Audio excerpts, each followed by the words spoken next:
Now, despair, frustration, and multiple health conditions have plagued victims of the financial sector cleanup, leaving them unable to fend for themselves more than 6 years after the overhaul. Beyond the obvious decline in the health of these customers, the confidence that once drove them to invest in the financial institutions has eroded, with some vowing never to invest their money again. ChannelOne News' Adjoa Tinkrama Domina spoke with some of these victims who are urging the government to expedite the payments of their locked-up funds.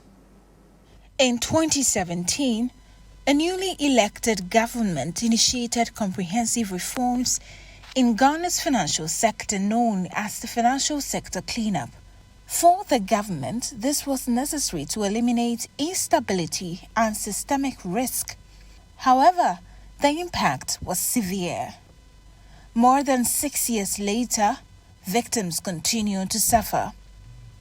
Meet 69-year-old Edward Bar Eason, a former mechanic who became jobless after a prostate cancer diagnosis in 2020 and now faces a significant financial burden, needing at least 36,000 cedis per month for treatment.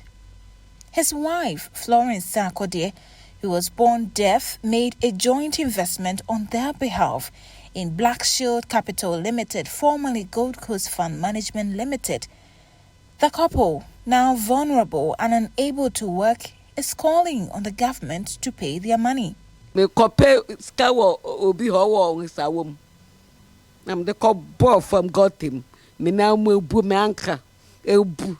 Madafa consta estance me kun yare da hospital.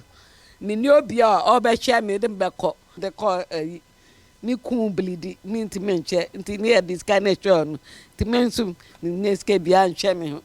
Me straba me de nyame a woso panicha oh hu ya mabo no moye ni anstan kan scanon chase kan maye oh hu ya mabo na untwese askan maye because obu a we be 40 years 35 years me almost 90 70 years my dan akoye adwuma me yare into nko consider yeah sebi yemfin we nim no ono onyi release kan maye because a difficult maye. Charles Nyame, convener for customers of Black Shield Capital Limited, reiterates the call for the government to release the funds owed these customers to at least address their health conditions. We can show them thousands of such stories. We keep saying that over 900 of our members are dead and gone. People think we are lying. They died through such situations because over 80% of Gold Coast Fund Management customers are aged people beyond pension, and they have a lot of chronic ailments which they need special medical attention. And you know, our part of the world, you can only source special medical attention by money. These people save their money for the rainy day like this.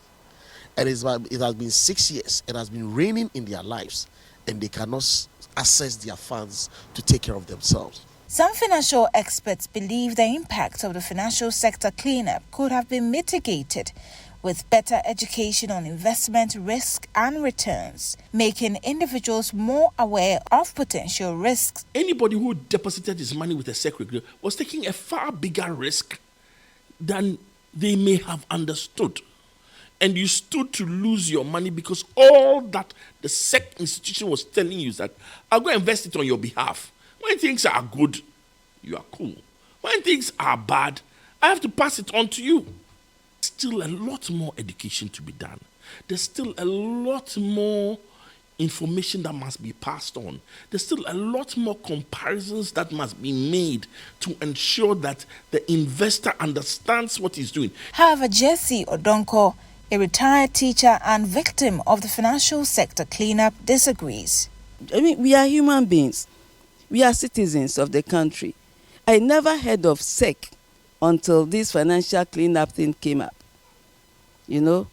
So, when they saw whoever is or was responsible realized that things were not going well in the financial sector or with our investments, they should have made it public. Since the financial sector cleanup, the government has had to restructure some local debt as part of the IMF bailout requirements. This exercise has further eroded confidence in investment in Ghana. After it has happened to government bonds, then everything got just eroded confidence. Nobody.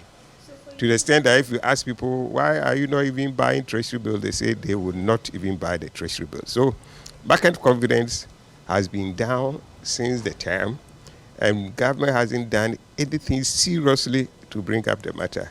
These investors, now disillusioned, say they will never invest in any financial institution in the country again. Start my investment. Memory wa Ghana. Me de sama ho yare. Na me di bia pe. Bibi kakra pure water kra me de ape bia tena aton na me de ateduane edi. Investment. Never. I say no, and the capital no. And I'm not even advising people to do that any longer. I, for one, have lost faith and interest totally in investing in any bank. If individuals are not saving in banks and other financial institutions, where are the funds going? People are now using their monies to buy land. And that is why land prices has gone up. Everybody, if you get something small, you want to buy land. Those who don't have money to buy the land, most people are now investing in hard currencies. They get their money and they buy dollars, they buy pounds, they buy the hard currencies and store with the expectation that anytime he needs money, he will pick some of them and go and exchange and get money. There is a glimmer of hope for customers of the financial sector cleanup, as President Akufo-Addo has directed the release of some 1.5 billion cedis to victims. However, Joe Jackson, Chief Executive of Dalex Finance, believes the money may never come. We've heard the finance minister state very clearly that when you took your investment decision, you didn't consult the government. Why is it now when the investment decision has gone wrong, you want the government to pay? And that is going to be an issue, because there's obviously the desire from the political perspective to pay those who've lost money or to institute some form of restitution. But there's also the real issue that where is the money coming from? Patrick Yabuama, Vice Chairperson of the Finance Committee of Parliament, assures that with the completion of the debt restructuring program, the funds will be released. And the President cannot make such a wild directive without having an understanding of where he's getting the money from. He was in Paris with the Finance Minister, to the best of my knowledge. They renegotiated some of our debts. They've been giving some space. They have some allowance of 1.5 billion to settle some of the people who were affected by the banking sector cleanup. And I believe it's a good cause. People have suffered from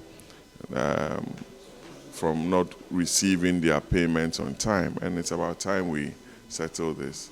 With barely 6 months to the end of this government's two-term tenure, many stakeholders believe that if victims are not given their locked-up investment, it may be hard for them to demand their monies in the next administration. Now, will the government be able to save the millions of Ghanaians who are now facing harsh economic realities because of their locked-up investment?